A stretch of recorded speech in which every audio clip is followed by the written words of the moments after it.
Episode 3 में। Episode के starting में हमें बताया जाता है कि इस वर्ल्ड में बास्करविल फैमिली को बजरकर फैमिली के तौर पे भी रेफर किया जाता है और बजरकर मतलब जो नीडर होता है। इस फैमिली के बच्चों को अर्ली एजुकेशन प्रोवाइड की जाती है।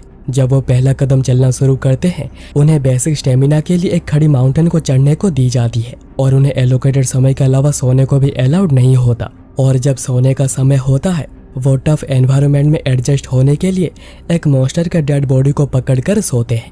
और जब ये पीरियड खत्म हो जाती है उनकी उम्र 8 साल की हो चुकी होती है और ये यंग हाउंड्स अपने डेडली इवोल्यूशन शुरू कर देते हैं और इसी वजह से बास्करविल फैमिली को बजरकर फैमिली भी कहा जाता है।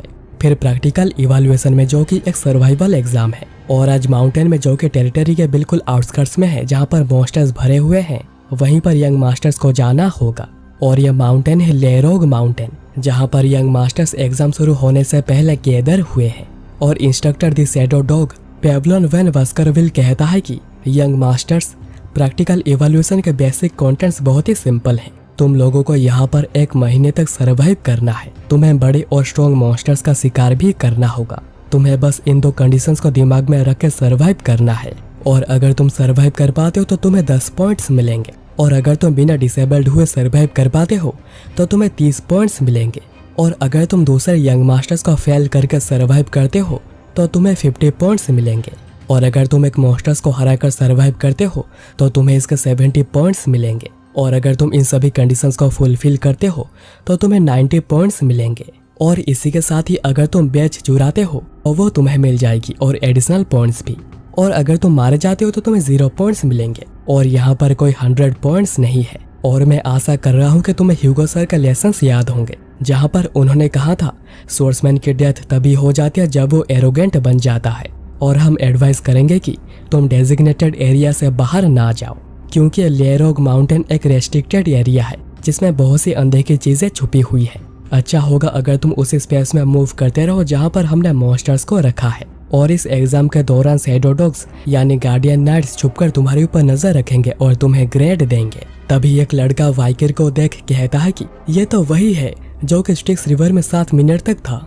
दूसरा लड़का कहता है कि मैंने तो ये तक सुना है कि उसने क्रेडल में रहते हुए ही 2 जहरीले सांपों को मारा था और यह भी कि उसे थ्योरी एग्जाम में फुल मार्क्स मिले हैं।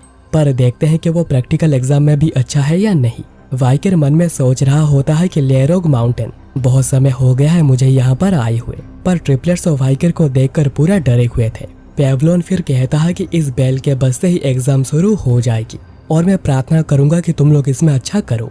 और बेल के बजते ही सभी लड़के बहुत ही तेजी से अंदर जाने लगते हैं। एक लड़का सोच रहा था कि मुझे जल्दी करनी होगी और एक अच्छी जगह पकड़नी होगी। मैं जल्दी से उसी जगह पर जाता हूँ जो जगह मैंने लास्ट ईयर के एग्जाम में देखी थी। पर पीछे और 2 लड़के भी आ रहे थे जो कि सोच रहे थे हो ही नहीं सकता है कि तुम अकेले सरवाइव कर सको। मैं उसे फॉलो करके उसके जगह ले लूंगा।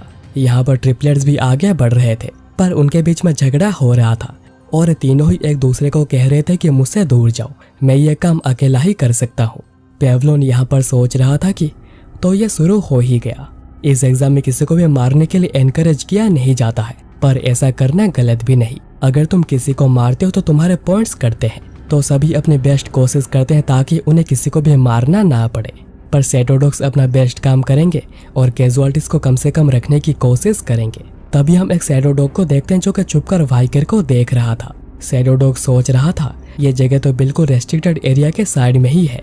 आखिर यंग मास्टर वाइकर कहाँ पर जा रहे हैं? मैंने तो सुना है कि वो काफी जीनियस हैं तो मैं खुद मेरे आंखों से देखना चाहता हूँ कि वो अपने स्किल्स का कैसे यूज करते हैं और आखिर वो दूसरे लोगों से इतने अलग क्यों हैं। वाइकर यहाँ पर कह रहा होता है कि क्या वो इस जगह पर था क्योंकि यहाँ पे ग्राउंड सॉफ्ट है, ये जगह ठीक रहेगी। जबकि मैंने डिसाइड कर लिया है कि अभी के लिए मुझे कहाँ पर रहना है तो मुझे लगता है कि मुझे रुककर थोड़ा रेस्ट करना चाहिए। शैडो डॉग सोच रहा था कि क्या रेस्ट, वो अभी यहाँ पर रेस्ट करेंगे। दूसरे बाकी लड़के एक दूसरे से लड़ रहे हैं और ट्रिपलेट्स तो एक मॉन्स्टर के साथ ही लड़ रहे हैं। वहीं पर वाइकर लकड़ियाँ को इकट्ठा करके रेस्ट कर रहा है। शैडो डॉग ये देखकर सोच रहा था कि आखिर वो कितने देर से यहाँ पर रेस्ट कर रहा है एक गड्ढा करने के बाद। क्या वो यहाँ पर छुपकर रहने का प्लान कर रहा है? तो क्या वो कोई जीनियस नहीं? क्या ये र्यूमर कि वो जीनियस है या फेक है? अगर वो यहाँ पर बस ऐसे छुपने वाले हैं तो फिर उन्हें ऑब्जर्व करने का कोई फायदा नहीं और यही तो वाइकर चाह रहा था। तो वो फाइनली चला ही गया बाहर बैठकर ऐसे कैंपिंग करना मुझे पुराने दिनों की याद दिला रही है। और हम देखते हैं जब वाइकर एक कॉमरेड के साथ बैठकर कैंप कर रहा था। कॉमरेड कहता है कि ककाओ बीन्स की वजह से फिश की स्मेल बहुत ही ज्यादा कम हो जाती है और ऐसी चीजों के लिए ब्लडी ककाओ बीन्स ही सबसे बेस्ट होती है। और अभी प्रेजेंट में वाइकर कहता है जो मेरे ऊपर नजर रख रहा था वो अभी जा चुका है और मुझे जो तैयारी करनी चाहिए थी मैं वो कर चुका हूँ। तो क्या मुझे अभी अपनी हंटिंग का काम करना शुरू कर देना चाहिए? और फिर अब कुछ दिनों बाद रेस्ट्रिक्टेड एरिया के अंदर ही वाइकर चलकर कहीं जा रहा था। वाइकर सोच रहा था कि इस पॉइंट के आगे ही ये अननोन रेस्ट्रिक्टेड एरिया है, पर मेरे स्काउटिंग डेज में मैं इस जगह पर कैजुअली आया जाया करता था। स्काउटिंग का मतलब एक सोल्जर जो रेकॉन और एक्सप्लोरिंग मिशन पर होता है। वाइकर अभी कह रहा था कि ये जली हुई बदबू मेरे नाकों को जला रही है और ये बदबू जली हुई पेड़ों के रूट्स में से आ रही है। मैं श्योर हूँ कि वो यहीं पर ही कहीं आसपास रहता है। चलो अभी मुझे बर्निंग स्टूल तो मिल चुका है, यानी जलती हुई टट्टी। यहाँ पर बस एक ही मॉन्स्टर है जो कि ऐसी चीजों को ड्रॉप करता है। मुझे मेरे स्काउटिंग डेज में ये सब कुछ बहुत ही ज्यादा एनोइंग लगता था, पर मुझे अभी ये देखकर बहुत ही ज्यादा खुशी हो रही है। एक हेल हाउंड जो कि एक हेल का डॉग है जिसकी रिस्क रेटिंग B+ है और साइज है 3 मीटर की। और ये एक ऐसा मॉन्स्टर है अगर ये एक बार काट लेता तो विक्टिम सर्वाइव नहीं कर सकता है। और इसके मुंह और आंखों से जो सल्फ्यूरिक फ्लेम निकलती है ये बहुत ही ज्यादा गैसियस है और स्पार्क्स को ट्रिगर करती है। और अगर ये आग किसी पर लग जाती है तो ये तब तक जलती रहती है जब तक वो चीज जलकर खत्म नहीं हो जाती। और ये एपिसोड यही एपिसोड 4 में। एपिसोड के स्टार्टिंग में वाइकर हेलहाउंड को देखकर मन में कह रहा होता है, पास्ट लाइफ में जब मेरी उम्र 18 साल की हुई थी तभी मैंने बहुत मुश्किल से ऐसे ही एक हेलहाउंड को हराया था। पर अभी ऑफकोर्स 8 साल का होने की वजह से मेरे लिए एक हेलहाउंड को हरा पाना बहुत ही मुश्किल है, पर मुझे एक रास्ता पता है जिससे कि एक हेलहाउंड को हराया जा सकता है। और अभी वाइकर आगे बढ़ता है हमला करने और हेलहाउंड भी उसके ओर ही आने लगता है। हमला करते हुए वाइकर सोच रहा था हेलहाउंड की पहले वीकनेस कि हेलहाउंड बस स्ट्रेट लाइन में ही मूव कर सकते हैं, उन्हें सडनली डायरेक्शन चेंज करने में बहुत ही ज्यादा मुश्किल होती है। और वाइकर ऐसे ही हेलहाउंड के पहले हमले को डॉज करता है। और वाइकर कहता है हेलहाउंड का दूसरा वीकनेस यह बहुत ही अजीब है, पर ऐसा मॉन्स्टर्स पानी को क्रॉस नहीं कर पाते, इवन अगर ये बहुत ही ज्यादा कम गहरा हो। और अभी वाइकर थोड़ा सा पानी हेलहाउंड के आगे डाल देता है जिसकी वजह से हेलहाउंड साइड से घूमकर आने लगता है। वाइकर सोच रहा था कि इसके वजह से हेलहाउंड की स्पीड बहुत ही ज्यादा कम हो गई है और ये जैसे आगे बढ़ रहा है अपनी कमजोरी को एक्सपोज कर रहा है जो कि सभी कैनाइन मॉन्स्टर्स में कॉमन होती है, भागते समय पर अपना मुंह खोलकर भागना। और वाइकर उसके मुंह में कोई चीज डाल देता है जिससे कि हेलहाउंड को एक झटका लगता है और वो वहीं पर ही गिर जाता है। और यह था ककाओ बीन्स और चॉकलेट कैनाइंस के लिए जहरीला होता है। वाइकर कहता है कि और जब बात आती है ब्लडी बीन्स की जिसके बस एक ही बीन से 100 लीटर्स ऑफ चॉकलेट को बनाई जा सकती है, तुम सोच सकते हो कि वो कैनाइन का क्या हाल करेगी उसे खाने के बाद। मुझे लगता है कि हेलहाउंड्स कभी भी चॉकलेट के खिलाफ जीत नहीं सकते। इसका पहला असर हेलहाउंड के पेट और दिल पर होता है, इसलिए हेलहाउंड अपने रिब्स को हार्ड कर लेता है ताकि इन्हें प्रोटेक्ट कर सके। पर मुझे जिस जगह पर एम करना था जहाँ पर रिब्स ना हो, और जवाब है किडनी। और अभी वाइकर स्वॉर्ड घोंपकर उसे मार देता है। और जब भी इस वर्ल्ड में कोई मॉन्स्टर मरता है तो जो मारता है उसे एक्सपी मिलती है जिससे कि उसके बॉडी स्ट्रॉन्ग होती है। वाइकर अब कहता है कि यह छोटा सा स्वॉर्ड तो अभी काफी हल्का लग रहा है, इस रेड से मैं उस लेवल पर जल्दी ही पहुंच जाऊंगा जिस लेवल पर पास्ट लाइफ में मेरी डेथ हुई थी। मैं सोच रहा हूँ ह्यूगो का एक्सप्रेशन क्या होगा जब वो सुनेगा कि एक 8 साल के बच्चे ने एक मॉन्स्टर को मार दिया है जिसकी रिस्क रेटिंग B+ थी। और इसी के साथ ही मैंने प्रैक्टिकल एग्जाम में पहली पोजीशन को सिक्योर कर ली है और मैंने सोच लिया है कि मैं रिवॉर्ड के तौर पे क्या मांगूंगा। एक ऐसा रिवॉर्ड जो पास्ट लाइफ में मैंने मांगने के बारे में कभी सोची भी नहीं थी। मैं वही लूंगा जिसके वैल्यू इस एरा में कोई भी नहीं जानता है। तो फिर मैं इस मॉन्स्टर का सर लेकर चलता हूँ, पर तभी वहाँ पर 4 हेलहाउंड आकर हाजिर होते हैं। वाइकर कहता है लगता है कि इन्होंने उसका रोना सुना होगा, क्या तुम लोग यहाँ पर अपने भाई का बदला लेने आए हो?